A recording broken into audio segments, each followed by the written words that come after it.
কি রান্না করেছো আজকে? এই দেখো আজকে মটন থালি। কি কি আছে বলো? শাক না, আগে আছে ভাত, হ্যাঁ।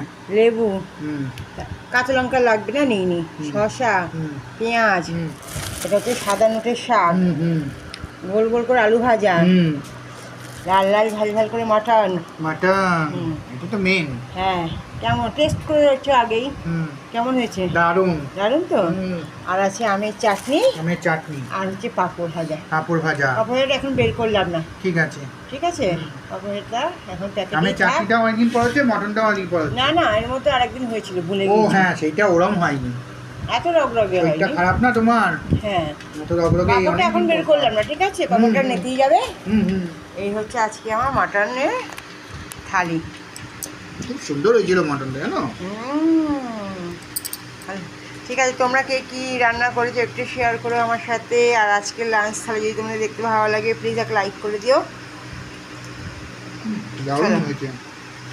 ঠিক আছে, চলো, টাটা। আবার দেখা হবে নতুন একটি ব্লগে। তাড়াতাড়ি খেয়ে নাও গো, বৃষ্টি আসছে আবার। বৃষ্টি আছে, হ্যাঁ, হাওয়া হচ্ছে তো বাইরে খুব। জামা কাপড় তুলতে হবে।